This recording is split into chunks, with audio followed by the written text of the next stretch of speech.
अस्सलाम वालेकुम, welcome to my channel. उम्मीद है आप लोग सब ठीक ठाक होंगे, खैरियत से होंगे, खुदा करे ऐसे ही हो। चलिए आज का नया दिन, नया ब्लॉग शुरू करते हैं। Travel series London to Paris.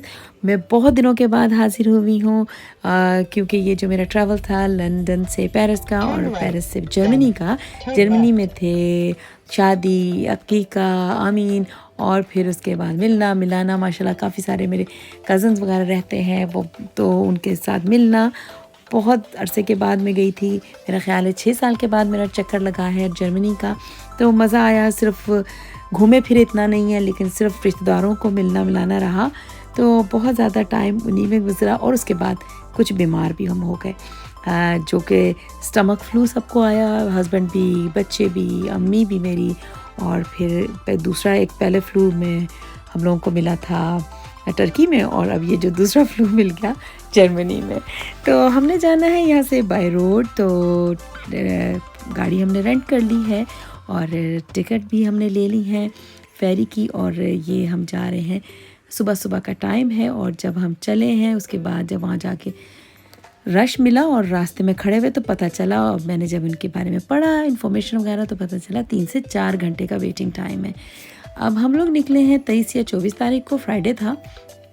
और बच्चों की छुट्टियां यहाँ पर यूके की जो छुट्टियां हुई हैं वो 20 लास्ट डे था, तो 21 से लोग निकल जाते हैं। तो इसीलिए बेइंतहा रश था, वीकेंड था, फर्स्ट वीकेंड था उसके बाद, तो बहुत ज़्यादा रश और टिकट भी बहुत महंगी। आई थिंक 340 और कुछ इस तरह की, 340 पाउंड्स की, मतलब ये टिकट्स हमें रिटर्न मिली थी। बहुत ज़्यादा, जो कि महंगी है, पहले कभी इतनी ज़्यादा महंगी नहीं होती। ये बहुत महंगी टिकट्स थी। और ये देखें रश कितना ज़्यादा है कि सारे लोग बस खड़े हुए कुछ भी नहीं कर पा रहे थे। और उसके बाद हम लोगों को यहाँ मेरा ख्याल है 2-2.5 घंटे तो गुजर ही गए थे वेट करते करते। और उसके बाद फिर ये जो एक फेरी गुजरी, दूसरी गुजरी, तीसरी या चौथी में हम लोग चढ़े हैं। और हमारा जो प्लान था वो थोड़ा सा ख़राब भी हो गया। हम लोगों का इरादा ये था कि हम पेरिस जल्दी ज़रा पहुंच जाएंगे, तो फेमस स्ट्रीट शॉन्ज़ेलीज़े उस पे ज़रा अपना अच्छा सा टाइम गुजार लेंगे। गुजारा तो इस दफ़ा भी, लेकिन उतना ज़्यादा नहीं, क्योंकि जल्दी बंद होना शुरू हो जाता है, 6-7 बजे ही बंद शुरू हो जाती हैं वो जो ब्रांडेड जो स्टोर्स हैं और जो उनके आउटलेट्स हैं वो बंद हो जाते हैं जल्दी।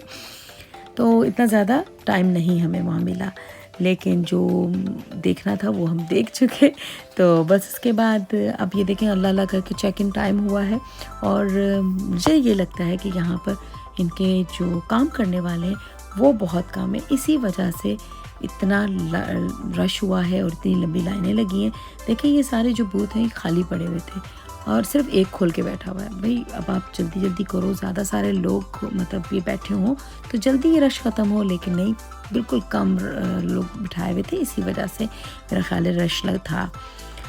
तो बस ये जब हम फारिग हुए यहाँ से, शुक्र किया कि हम भी वहाँ तक पहुँचे। अब एक उन्होंने टिकट सा दे देते हैं जो आप अपनी गाड़ी पे डिस्प्ले कर देते हो, वो आपको देख के फिर ये देखिए, ये वाला जो टिकट्स है ये नंबर है और आप उस लेन में जाते हो।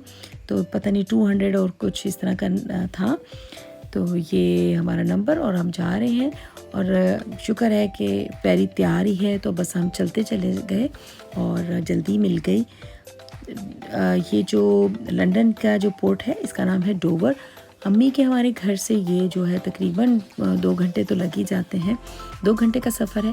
और जब आप फेरी में तक पहुंचते हो, पोर्ट तक पहुंचते हो और उसमें आपको थोड़ी सी ब्रेक मिल जाती है तो बहुत मज़ा आता है। और जो ये देखिए, अब ये जो हमारे जो अंदर जाने का रास्ता है, ये हम फेरी में जा रहे हैं, तो बहुत ही मज़ा आता है। बड़े बड़े से शिप खड़े होते हैं और बहुत ही अच्छा लगता है। तो जब भी जैसे यूरोप का जब चक्कर लगता है तो बड़ा दिल चाहता है कि बाय रोड जाएं, और बड़े शौक़ से जाते हैं, मज़ा आता है एंजॉय करते हुए। और फिर देखें यहाँ से, अब ये जो लाइन जिसमें हम हैं ये गाड़ियों की है, ये कार्स हैं, ये इस तरफ चली जाएंगी। जो ट्रक हैं और बड़े बड़े जो इनके बसेस और ट्रक होते हैं वो दूसरी लाइन में चले जाते हैं। तो एक साइड पे ये, मतलब हैरत होती है, इतना बड़ा ये, मतलब इसमें सामान कैसे चला जाता है, इतनी गाड़ियाँ इसमें जाती हैं। बस देखें अल्लाह ताला ने कैसे इनको अक्ल दी हुई है, इतने बड़ी बड़ी चीज़ें बनाते हैं, कैसे इतने आराम से स्मूथ इनकी ये होता है कि आराम से गाड़ियाँ बिल्कुल अपने तरीके से चलती चली जा रही हैं और वहाँ खड़ी हो जाएंगी। उसके बाद हम अपना सामान लेके ऊपर जो लेके जाना है वो हम ऊपर चले जाएंगे।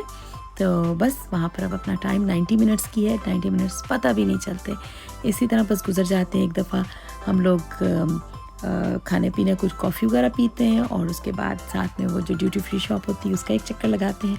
एक दफ़ा आप बाथरूम्स वगैरह का चक्कर लगाओ तो बस टाइम ख़त्म हो जाता है, तो पता भी नहीं चलता। और जब बस बारी आ जाती है, ऐलान हो जाता है कि आप आ जाओ अपने अपने गाड़ियों में, और फिर बस फ़ौरन ही ये आ जाता है। बस ये इतना सही टुकड़ा है, 90 मिनट्स टोटल लगते हैं। तो देखिए ये कितना खाली जहाज़ है, बिल्कुल कोई रश नहीं है, कुछ भी नहीं है। और बहुत ही हालांकि जब हम पहले कभी जब इस पे सफ़र किया है, इतना रश होता है, इतना रश कि जगह ही नहीं मिलती बैठने को। और ये आज तो जगह ही जगह थी, जिधर भी बैठ जाए, रश ही नहीं था बिल्कुल। अच्छा ये जो है इनकी ड्यूटी फ्री शॉप जो है वो बहुत छोटी सी है। जब हम वापस आए हैं तो वो तो मतलब मैं अब आपको ज़्यादा मैंने डाले नहीं थे, वो जल्दी आ जानी थी, तो मैंने वो वाली वीडियो जो बनाई है, वो वाले जो ड्यूटी फ्री शॉप थी बहुत बड़ी थी, बहुत बड़ी, वो बहुत अच्छी थी। ये तो बस ऐसा लग रहा था बच्चा कुछ ऐसा सामान पड़ा हुआ, ज़रा मज़े की नहीं थी। तो ये ब्रेसलेट्स थे, मुझे बड़े अच्छे लग रहे थे, पता नहीं अब क्वालिटी इनकी कैसी होती मुझे बिल्कुल अंदाज़ा नहीं है। प्राइस ठीक थे लेकिन क्वालिटी का मुझे बिल्कुल नहीं पता था। बहरहाल ये बस छोटी मोटी सी चीज़ें मैंने कहा चले बनाती हूँ। ये मलका की जो अभी जुबली गुजरी है, बर्थडे गुजरी है, देखें उस पर ये स्किन की चीज़ें भी बना के, कोई मौका जाने नहीं देते। एक दफ़ा जब मैं आई थी तो उस वक्त वो जो उनकी शादी हुई थी, क्या नाम है उसका, चार्ल्स का जो बेटा है, नाम ही भूल गई हूँ उसका, तो उस टाइम पे भी इसी तरह की नई नई चीज़ें आई हुई थी, तो मैं लेके आई थी। कुकीज़ आए हुए थे, उसके डब्बा भी उनकी तस्वीर थी। मतलब ये कोई ना कोई इनको मौका मिल जाता है कुछ ना कुछ नया बनाने का। तो बस ये अब हम टाइम अपना गुजार रहे हैं इधर से उधर घूमते घुमाते। तो मैंने कहा चले आज डेक पे चलते हैं, वहाँ पर भी बड़ा ही खुला आसमान और वो सब देख के आते हैं। वहाँ गए, ठंडी ठंडी सी हवा चल रही थी, बहुत मज़ा आ रहा था, अच्छा लग रहा था। तो पर देखें ये जो पानी और इस तरह तेज़ी से चलता है, बहुत डर भी लगता है। ऊपर भी बहुत अच्छा है, ऊपर मैं गई देखने के लिए, वैसे तो मैं डर रही थी लेकिन मैं चली गई थोड़ी, बस दूर दूर से देखा मैंने, करीब नहीं गई, मुझे बहुत डर लगता है पानी से। तो बस ये देखिए कितना खाली ये जो है बिल्कुल। तो बस अब लोग आहिस्ता आहिस्ता उस तरफ जाना शुरू हो गए हैं, क्योंकि अब ये टाइम हो गया निकलने का। अपनी गाड़ियों में हम आके बैठ गए हैं और बस यहाँ से आप निकलते चले जाएंगे। गाड़ियों में बैठो, बिल्कुल थोड़ा सा ही टाइम लगता है, मज़ा आता है, ब्रेक मिल जाती है। लोग ऐसे आके मतलब यहाँ सो जाते हैं जैसे पता नहीं कितने घंटों का ये सफ़र है, हालांकि इतना है नहीं है। एक तो हमारे साथ फैमिली बैठी हुई थी, वो तो थर्मोस में चाय भी और सैंडविचेस भी और पूरा खाना तैयार करके लेके आए हुए थे। वहाँ आके पिकनिक ही कर रहे थे, खाना निकाल निकाल के खा रहे थे। मतलब कि इतना आपको टाइम मिल जाता है कि आप आराम से बैठ के खा पी भी लो। तो बस ये देखें, ये हम पहुँच गए हैं फ्रांस में। तो यहाँ से अब जो रास्ता है तकरीबन 3 घंटे शायद लगे थे, इतना ज़्यादा नहीं है। तो बहुत हम लोगों को अमेरिका में आदत है, बहुत दूर दूर सफ़र लगते हैं, लंबे हैं। और जैसे कि हम मिशिगन से न्यूयॉर्क जाएं 10 घंटे, अब 10 घंटे में तो ये यूरोप पूरा करीब करीब का जो चीज़ें हैं, बेल्जियम, एम्स्टर्डम और ये वो सारा आप देख लो, पहुँच जाते हो 4-4, 5-5 घंटे, 3 घंटे इसी तरह में। तो हमें जब हम पेरिस से जर्मनी गए, वो भी हमें बहुत छोटा सा लगा, इतना लंबा नहीं है। लेकिन ये जो फेरी का जो है इससे थोड़ा सा लंबा हो जाता है, क्योंकि ये जो चढ़ने उतरना, और अगर फेरी निकल गई तो दूसरी में चढ़ना, ये थोड़ा सा, या अगर नहीं हुआ आपका टाइम हुआ आप पहले पहुंच गए तो भी आपको उसी में जाना है, तो वो वेट करना पड़ जाता है। तो ये थोड़ा सा टाइम यहाँ ज़ाया होता है। तो चलें, ये तो था मेरा ट्रैवल जहाँ से डोवर से कैलिस तक का। तो उसके बाद जब हम पेरिस पहुंचेंगे वो मैं आपको दूसरे ब्लॉग में दिखाती हूँ। तो जब तक आप वेट करें, इंशाल्लाह मिलेंगे नए ब्लॉग के साथ। ओके, टेक केयर, खुदा हाफिज़, बाय।